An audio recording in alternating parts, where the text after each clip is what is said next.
और चलिए अब कुर्सी की सियासत में जिक्र करेंगे गजवाए हिंद का पलटवार, भगवाए हिंद की। बिहार में चुनाव हैं और भगवाए हिंद की भी गूंज है। दरअसल आगामी विधानसभा चुनाव में कई सियासी मुद्दों की बौछार है, लेकिन देश को हिंदू राष्ट्र बनाने का संकल्प पर नया नहीं है। बागेश्वर धाम के बाबा धीरेन्द्र कृष्ण शास्त्री पटना के गांधी मैदान में सनातन महाकुंभ नाम से ऐतिहासिक आयोजित कार्यक्रम में हिस्सा लेने के लिए पहुंचे थे। इस कार्यक्रम में धीरेन्द्र कृष्ण शास्त्री समेत देश भर के साधु संत शामिल हुए।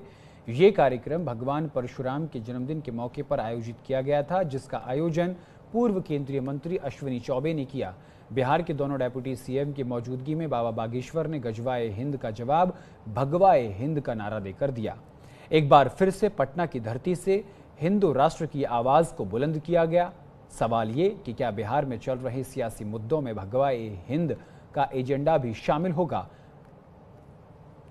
क्या बिहार में चली आ रही जातिवाद की राजनीति अब राष्ट्रवाद की दिशा मिल गई है?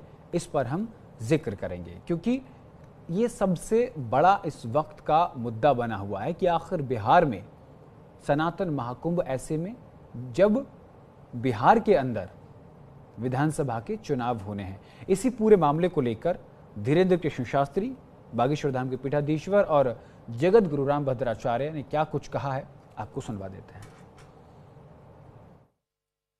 बिहार के पागलों, अब एक बात गांठ बांध लो, पूछो क्या हम सब हिंदू? हम सब हिंदू, इसलिए हम सब आज सनातन महाकुंभ के इस पर्व पर कहीं जातिवाद की लड़ाई चल रही, हमारी एक ही प्रार्थना है, हिंदुओं को घटने मत देना, हिंदुओं को कटने मत देना।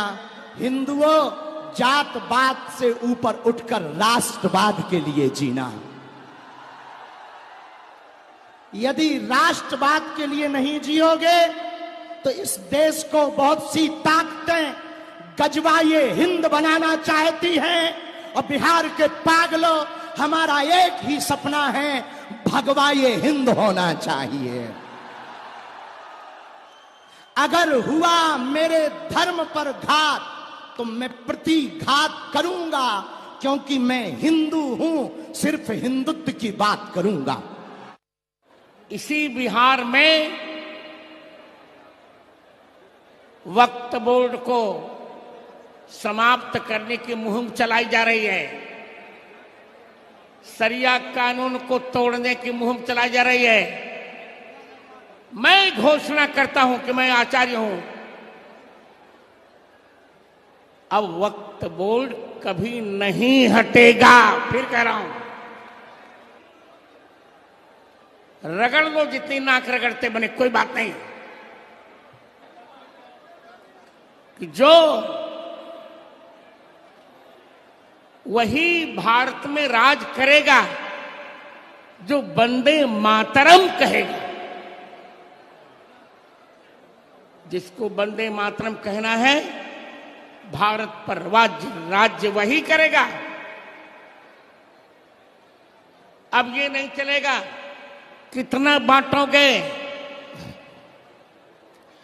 जहां देखो वहां आज खून की नदी बह रही है, जहां देखो वहां विवाद चल रहे हैं, जहां देखो वहां तनाव बढ़ता जा रहा है। पर हमको डरने की आवश्यकता नहीं है। चलिए आपको बताते हैं कि अब भगवाए हिंद आखिर क्यों चाहिए, आखिर है क्या, और इसके सियासी मायने क्या हैं। बिहार में चुनाव से पहले सनातन महाकुंभ, भगवाए हिंद को लेकर बाबा बागेश्वर की हुंकार, सनातन महाकुंभ में भगवाए हिंद की हुंकार, गजवाए हिंद का पलटवार। गजवाए हिंद नहीं, हम भगवाए हिंद चाहते हैं, ये बात धीरेन्द्र शास्त्री की तरफ से कही गई। उन्होंने कहा कि राष्ट्रवाद के लिए काम करेंगे, जातिवाद के लिए नहीं। जिससे पहले ही वो कई बार कह चुके हैं, जात पात की करो विदाई, हम सब हिंदू भाई भाई, ये बात वो पहले भी कह चुके हैं। हम राजनीति नहीं, रामनीति के लिए पटना आए हैं। उन्होंने इशारों में ये बात भी कह डाली।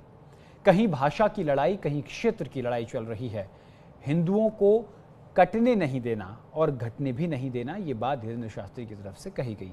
जातियों में बांटने वाले हिंदुओं से हमें दिक्कत है। धर्म पर हमला हुआ तो प्रतिघात करूंगा, ये बात धीरेन्द्र शास्त्री की तरफ से कही गई। बिहार में हिंदू विरोधियों को सत्ता नहीं सौंपने दी जाएगी और सनातन का मतलब हिंसा अहिंसा बिल्कुल नहीं है। यानी कि बिहार विधानसभा चुनाव से पहले एक बार हिंदुत्व का, राष्ट्रवाद का मुद्दा जोरों पर है और इसका सीधा सीधा असर सीमांचल के क्षेत्रों पर मिलेगा।